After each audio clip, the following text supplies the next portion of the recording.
السلام علیکم ورحمۃ اللہ وبرکاتہ۔ الحمدللہ رب العالمین والصلاة والسلام علی سید الانبیاء والمرسلین وعلی آلہ واصحابہ اجمعین، اما بعد فاعوذ باللہ من الشیطان الرجیم، بسم اللہ الرحمن الرحیم۔ ما كان الله ليذر المؤمنين على ما أنتم عليه حتى يميز الخبيث من الطيب، صدق الله العلي العظيم وصدق رسوله النبي الكريم۔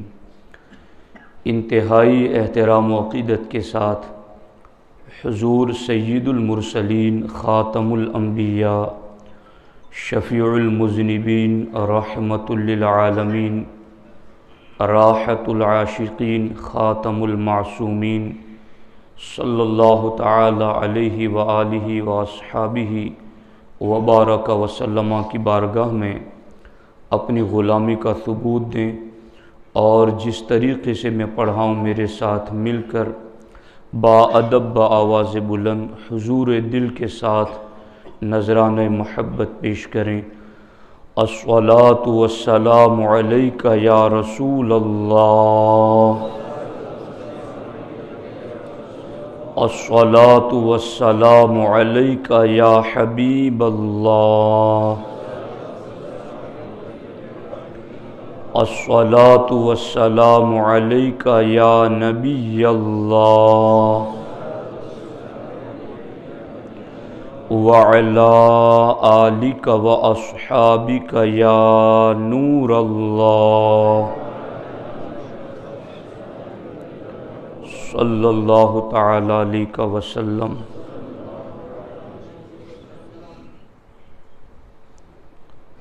اللہ رب العزت کا بے پناہ فضل و کرم، احسان اور شکر ہے کہ اس رب کی توفیق سے میں اور آپ نماز جمعہ کے لیے مسجد میں حاضر ہیں۔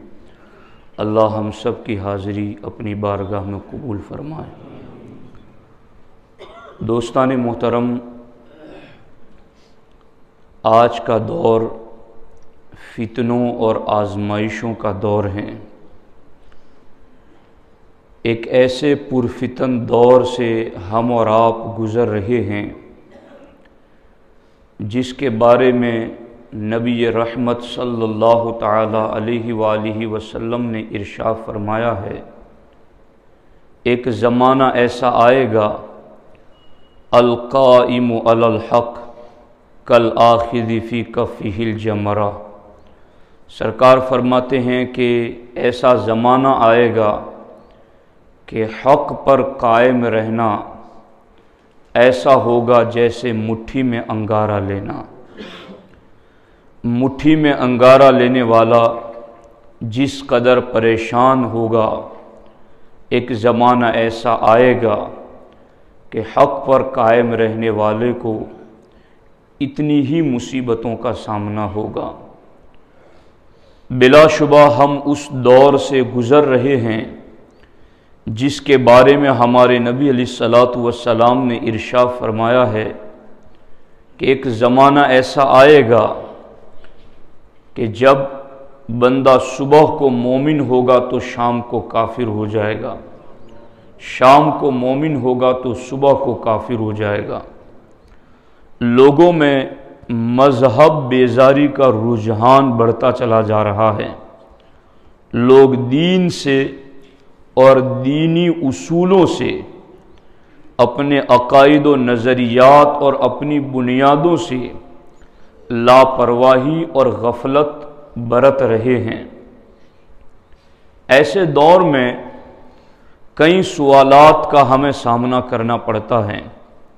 ایک سوال بڑی تیزی سے یہ ہو رہا ہے کہ مولانا حالات ٹھیک نہیں ہیں، دشمن زیادہ بھی ہیں اور متحد بھی ہیں، ہمیں مٹانے پر تلا ہوا بھی ہیں، اس لیے ہمیں آپس میں سارے کلمہ گو لوگوں کو مل جانا چاہیے اور ہمیں کچھ رعایت رکھنی چاہیے اور اس طرح کسی باطل فرقے کا رد یا ان سے علیحدگی کے بارے میں بولنا اور لکھنا نہیں چاہیے۔ یہ ایک سوچ ہے جو لوگوں میں پھیلتی چلی جا رہی ہے، مگر میں آپ کو قرآن و سنت اور تاریخ اور سیرت پڑھ کر کے اطمینان قلب کے ساتھ یہ بات بتا رہا ہوں۔ 1400 سال کے اندر اسلام ایسے حالات سے ہی گزر کر ہم تک پہنچا ہے۔ کون سی صدی ایسی ہے جس صدی میں اسلام نے چیلنجز کا مقابلہ نہیں کیا؟ آپ ہمارے آقا علیہ الصلوۃ والسلام کے اعلان نبوت کے دور کو دیکھ لیں، اس کے بعد باضابطہ ہجرت کو دیکھ لیں، ہجرت کے بعد مدنی زندگی کو دیکھ لیں، چاروں طرف سے یلغاریں اسلام پر۔ اس دور میں بھی منافقین یہی کہتے تھے کہ ہمیں کچھ رعایت رکھ لینی چاہیے، مگر اسلام لوگوں کی رعایتوں سے نہیں اپنی پاور سے چلتا ہے۔ تو یہ جو سوچ بن رہی ہے، میں قرآن و سنت کی روشنی میں ایسے اپنے بھائیوں کو ہدایت کی کچھ باتیں پیش کرنا چاہتا ہوں کہ اگر آپ کے ذہن و دماغ میں بھی ایسی باتیں آ رہی ہیں تو اپنے آپ کو بچاؤ ایسی سوچ سے، اپنے آپ کو بچاؤ ایسی فکر سے، اس لیے کہ یہ قرآن و سنت کی سوچ نہیں ہے۔ اس سلسلے میں میں آپ کو جو پہلی بات بتانا چاہتا ہوں، دھیان سے ایک ایک لفظ ایک ایک کڑی توجہ سے سنیں اور بعد میں بھی اس گفتگو کو سنیے۔ ہمارے آقا حضور سید المرسلین صلی اللہ تعالی علیہ وسلم جب ہجرت فرما کر مدینہ طیبہ تشریف لائے تو چونکہ جب سرکار نے ہجرت نہیں کی تھی تو مکۃ المکرمہ میں کوئی منافق نہیں تھا، چونکہ وہاں ایمان قبول کرنا ہی اپنا سر ہتھیلی پر رکھنے کے برابر تھا کہ جو اپنا کنبہ قبیلہ چھوڑنے پر راضی ہو، جو اپنی زمین جائیداد چھوڑنے پر راضی ہو، بلکہ جو اپنا مال و دولت چھوڑنے پر راضی ہو، حتیٰ کہ اپنی جان دینے پر بھی راضی ہو، وہی کلمہ پڑھتا تھا۔ لیکن مدینہ طیبہ میں جب ہجرت فرما کر سرکار تشریف لائیں تو وہاں ایک گروہ یہود کا موجود تھا۔ انہوں نے بظاہر کلمہ پڑھ لیا اور باضابطہ ایک سازش کے تحت ان کی اس سازش کا بھی قرآن نے پردہ فاش کیا ہے۔ قرآن مجید میں اللہ رب العزت نے فرمایا وَقَالَتْ طَائِفَةٌ مِّنْ أَهْلِ الْكِتَابِ کہ یہودیوں کا ایک گروہ یہ بول پڑا آمنوا بالذی انزل علی الذین آمنوا وجہ النہار کہ اے یہودیو تم میں سے کچھ لوگ ایمان لے آؤ اس قرآن پر جو صبح کو اترا، وَاکْفُرُوا آخِرَهُ اور شام ہوتے ہوتے پھر قرآن کا انکار کر دینا، یعنی صبح کو اسلام قبول کر لینا اور شام ہوتے تو چھوڑ دینا۔ لعلہم یرجعون اور جب تم سے مسلمان پوچھیں کہ تم تو کلمہ پڑھ کے مسلمان ہوئے تھے اور اتنی جلدی تم دین چھوڑ گئے، تو کہنا کہ ہم تو اس کو اچھا سمجھ کر آئے تھے، مگر اندر آئے تو پتا چلا کہ یہ تو اچھا دین نہیں ہے۔ لعلہم یرجعون تاکہ تم اس طریقے سے مسلمانوں کو بھی واپس لے جاؤ، ان کو بھی دین چھڑوا دو اور ان کو بھی الٹے قدم واپس پلٹنے کی طرف تم یہ تدبیر اپناؤ تاکہ انہیں بھی تم واپس پلٹا دو۔ تو وہ یہود مدینۃ المنورہ میں کلمہ پڑھ کے مسلمان ہو گئے۔ مسلمانوں کو تو ہمارے نبی نے بتایا تھا کہ تم نے مسلمانوں کے ساتھ بہتر سلوک کرنا ہے، تو صحابہ کرام ان کے ساتھ بھی بہتر سلوک کرتے تھے، مگر ان کا مقصد تو لعلہم یرجعون تھا کہ مسلمانوں کو اسلام کے بارے میں شک میں ڈالنا ان کا مقصد تھا، مسلمانوں کے اندر خود فساد پیدا کرنا ان کا مقصد تھا۔ ان کے 3 مقصد اور 3 ہدف خاص تھے۔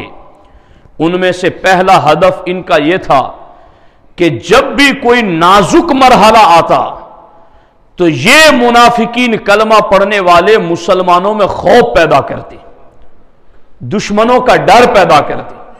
ارے تم تعداد میں کم ہو، وہ دیکھو کتنے زیادہ ہے، تمہارے پاس ہتھیار کم ہے، وہ دیکھو ان کے پاس ہتھیار کتنے ہیں۔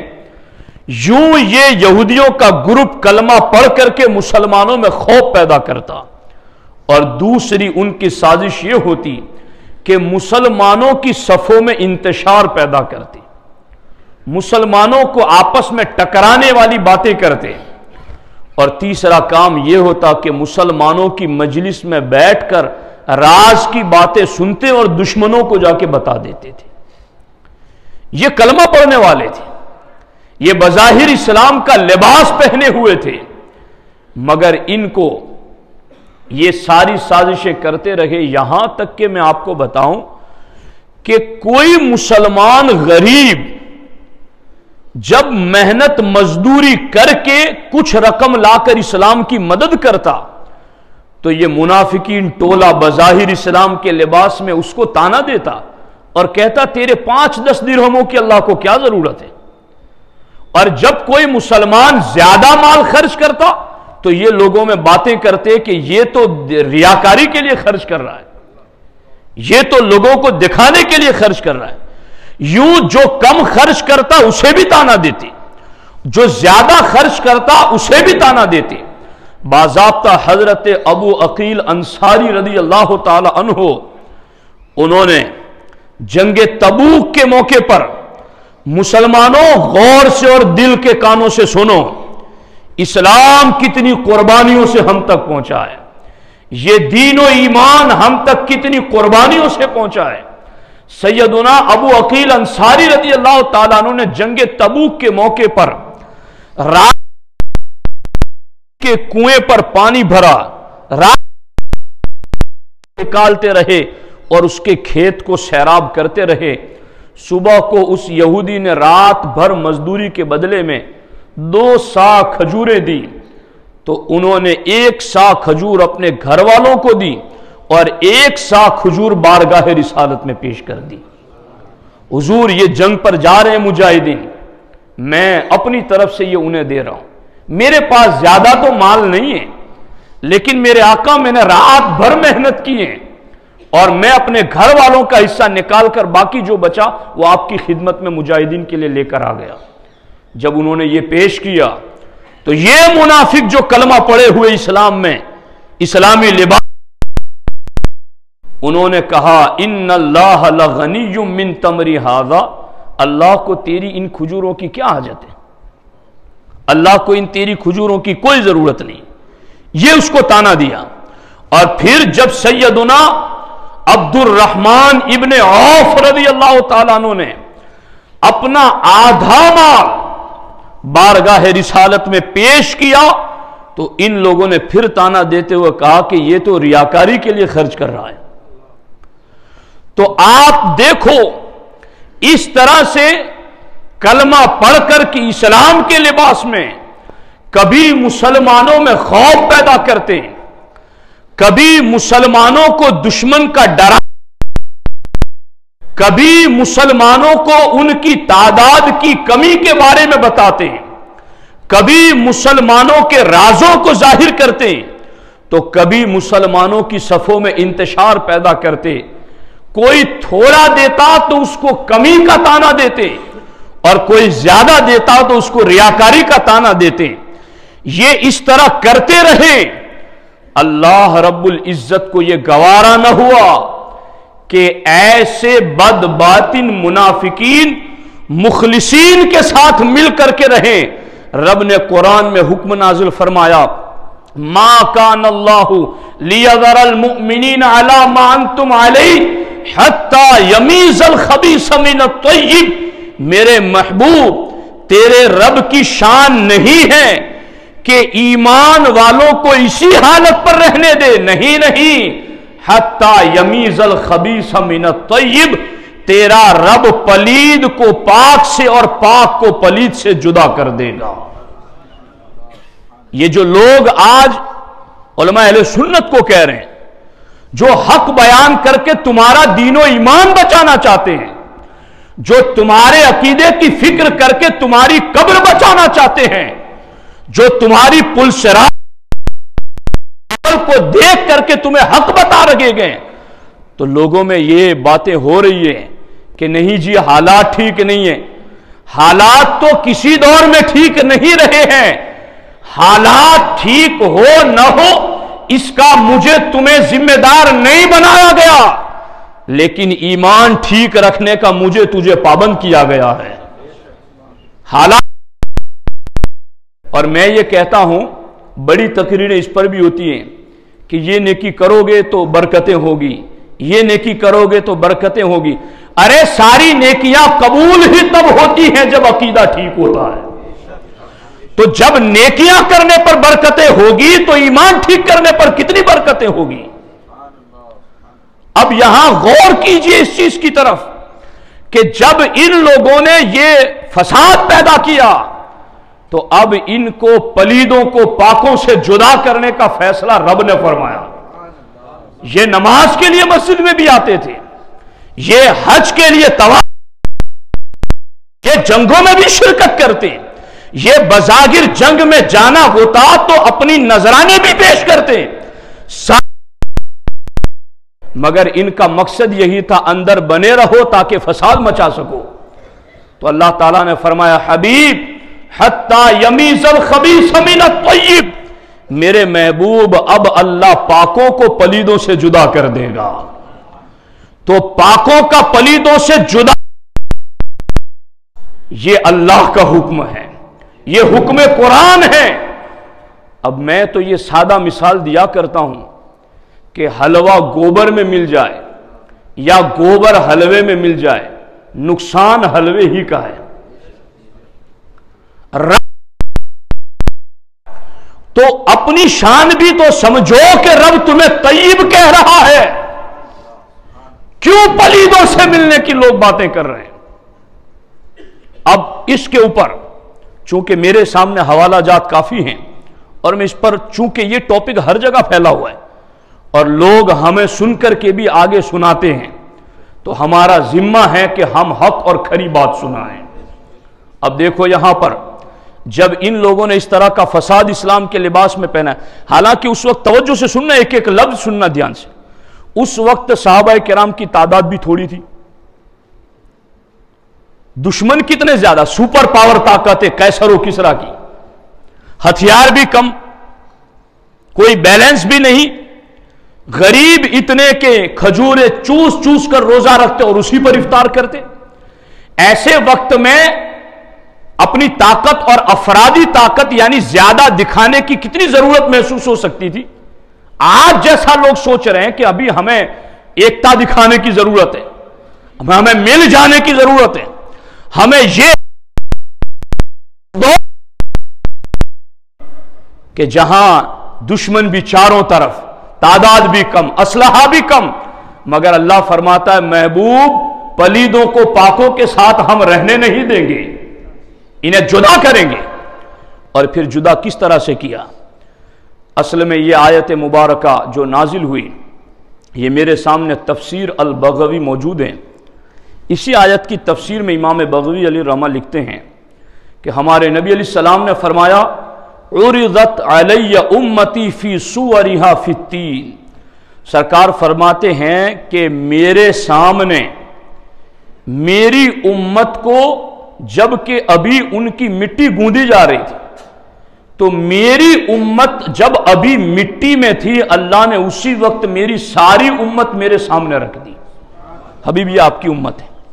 سرکار فرماتے کما عرضت علی آدم، جس طریقے سے آدم علیہ السلام کے سامنے امت پیش کی گئی تھی، سرکار فرماتے وَأُعْلِمْتُ، اور میں جانتا ہوں، میں یؤمن بی ومن یکفر بی، کہ کون مجھ پر ایمان لائے گا اور کون میرا انکار کرے گا۔ سرکار فرماتے ہیں میں جانتا ہوں۔ جب ہمارے نبی نے یہ بات کی فَبَلَغَ ذَلِكَ الْمُنَافِقِينَ، تو یہ خبر ہوتے ہوتے منافقین تک پہنچی۔ فَقَالُوا استہزاء، مذاق اڑاتے ہوئے یہ کہا، زعم محمد صلی اللہ علیہ وسلم انہ یعلم من یؤمن بہ ومن یکفر ممن لم یخلق بعد، کہ یہ محمد صلی اللہ علیہ وسلم اس بات کا دعویٰ کر رہے ہیں کہ جو ان پر ایمان لائے گا اور جو ان کا انکار کرے گا ابھی پیدا نہیں بھی ہوا تو بھی اسے وہ جانتے ہیں، یہ وہ دعویٰ کر رہے ہیں، حالانکہ نحن معہ وما یعرفنا، اور ہم تو ان کے ساتھ رہتے اور ہمیں تو جانتے ہی نہیں۔ سنیوں چیک کرو یہ بولی کلمہ پڑھنے والوں میں کنہوں نے بولی ہے۔ میں تمہیں بتا رہا ہوں، اگر تمہارے پاس ٹائم نہیں ہے، دنیا کمانے کا خوب ٹائم ہے، عقیدہ بھی ٹھیک کرو اور ہے تو مضبوط رہو۔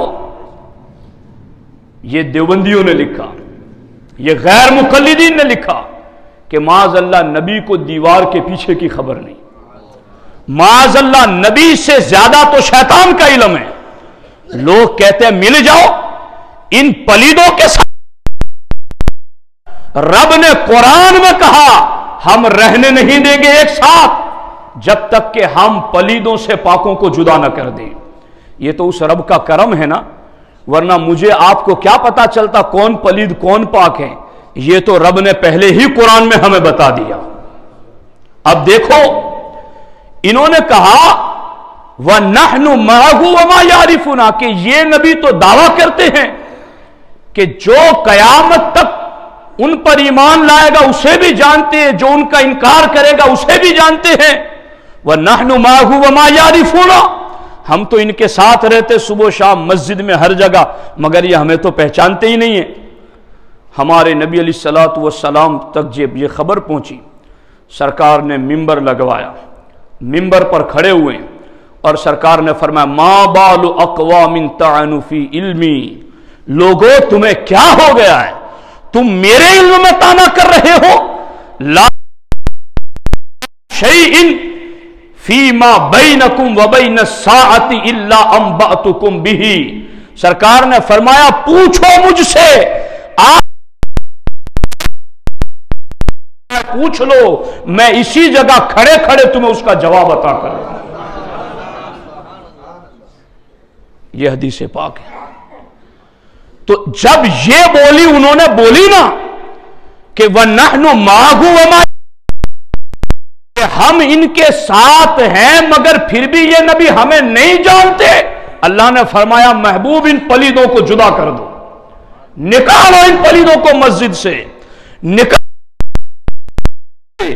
محبوب جو تیری بارگاہ میں بیٹھ کر تیرے علم پر ایمان نہ رکھے، محبوب ہم پاکوں کو پلیدوں سے ساتھ نہیں رہنے دیں گے، جدا کرو انہیں۔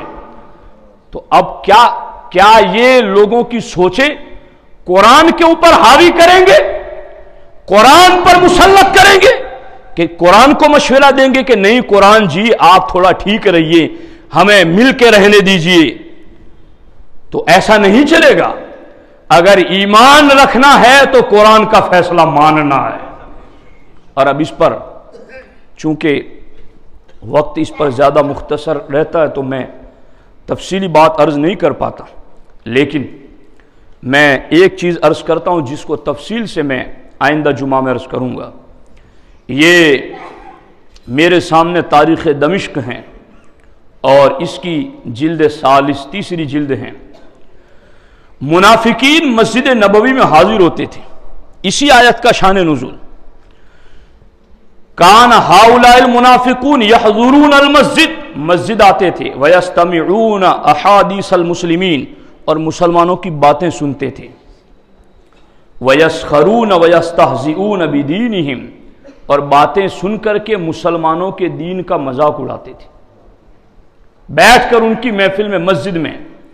فاجتمع یوما فی المسجد منہم ناس، تو ایک دن انہی لوگوں میں سے کچھ لوگ مسجد میں جمع تھے، فرآہم رسول اللہ صلی اللہ علیہ وسلم یتحدثون بینہم، تو سرکار نے ان کو آپس میں باتیں کرتے ہوئے دیکھا۔ وہ باتیں بھی کیسے کر رہے تھے؟ خافض اصواتہم قد صلق بعضهم لبعض، ایک دوسرے سے چمٹ کر کے چپکے سے باتیں کر رہے تھے مسجد میں بیٹھ کر۔ ہمارے نبی علیہ السلام نے ان کو دیکھا تو سرکار نے حکم دیا، فَأَمَرَ بِهِمْ رسول اللہ صلی اللہ علیہ وسلم فَأُخْرِجُوا مِنَ الْمَسْجِدِ إِخْرَاجًا عَنِيفًا، سرکار نے فرمایا یہ جتنے بیٹھ کر چپکے بات کرتے میرے صحابہ، ان کو مسجد سے باہر نکال دو۔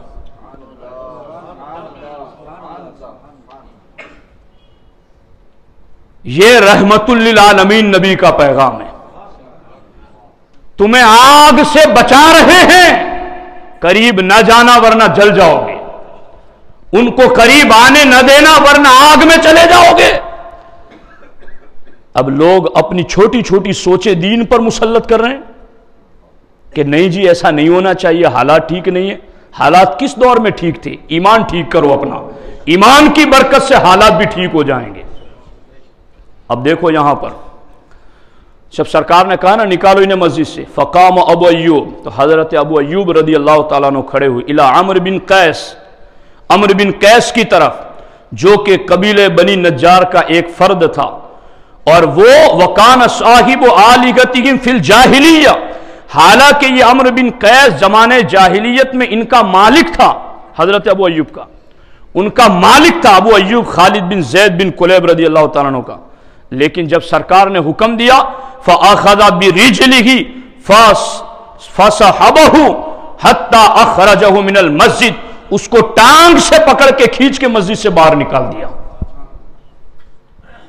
یہ ہے، اور اس کے بعد اللہ اکبر، وَهُوَ يَقُول، اور عمرو بن قیس یہ کہہ رہا تھا، عمر بن قیس یہ کہہ رہا تھا، أَتُخْرِجُنِ يَا أَبَا أَيُّوب مِن مَرْبَدِ بنی ثعلبہ، اے ابو ایوب مجھے تم بنی ثعلبہ کی عبادت گاہ سے باہر نکال رہے ہو؟ تو ثم اقبل ابو ایوب ایضا الی رافع بن ودیعہ، تو ابو ایوب پھر متوجہ ہوا رافع بن ودیعہ کی طرف، اور وہ بھی بنو نجار کا ایک شخص تھا۔ آپ نے اس کو بھی پکڑا، وَلَطَمَ وَجْهَهُ، اور اس کو تھپڑ ماری کہ تو مسجد میں بیٹھ کر کے میرے نبی کی عظمت کے خلاف عقیدہ رکھتا ہے، میرے نبی نے کہا تجھے نکال دوں میں۔ آپ نے اس کو بھی مسجد سے نکالا، اور اس کے بعد حضرت ابو ایوب نے کہا اف لک منافقا خبیث، افسوس ہے خبیث منافق تجھ پر، اور اس کے بعد آپ نے کافی جملے کہیں، اور حضرت عمارہ بن حزم یہ زید بن عمرو کی طرف گئے، وکان رجلا طویل اللحیہ، اور یہ جو تھا نا وہ اس کی داڑھی بہت لمبی تھی زید بن عمرو کی، فاخذ بلحیتہ، اس کو داڑھی سے پکڑا۔ یہ آج تو لوگوں کو یہ باتیں بڑی کڑوی لگتی ہوگی نا، چونکہ دنیا غالب ہے، رشتے غالب ہے، ایمان غالب کرو ہر چیز پر، یہ ایمان ہر جگہ کام آئے گا، کسی جگہ تمہارا ساتھ نہیں چھوڑے گا۔ اخذ بلحیتہ، داڑھی سے پکڑ کر، فقادہ بہا قودا عنیفا حتی اخرجہ من المسجد، اسے بھی آپ نے مسجد سے باہر نکالا، اور پھر فرمایا فلا تقربن مسجد رسول اللہ صلی اللہ علیہ وسلم، چلو نکلو، آج کے بعد کبھی میرے آقا کی مسجد کے قریب بھی پھٹکنا نہیں۔ تو ساتھیو، اگر ہمیں آپ کا دین و ایمان بچانا مقصود نہ ہوا، ہم یہ باتیں بول کر خطرے اپنے سر پر لے رہے ہیں، مگر ہمیں اس کی کوئی پرواہ نہیں ہے، مگر آپ کا ایمان بچے گا تو یہ ہماری ڈیوٹی اور ذمہ داری ہے کہ اس طرح کی اگر سوچ پھیل رہی ہے رد کرو اس سوچ کو، یہ قرآن و سنت کے خلاف سوچ ہے۔ ہم دین پر تھے، ہیں اور رہیں گے انشاءاللہ تعالی، حالات جیسے بھی ہو ہمیں اپنا ایمان درست رکھنے کا مکلف اور ذمہ دار کیا گیا۔ اللہ تعالیٰ کی بارگاہ میں دعا ہے رب ذوالجلال میرے آپ کے سب کے ایمان کی حفاظت فرمائے۔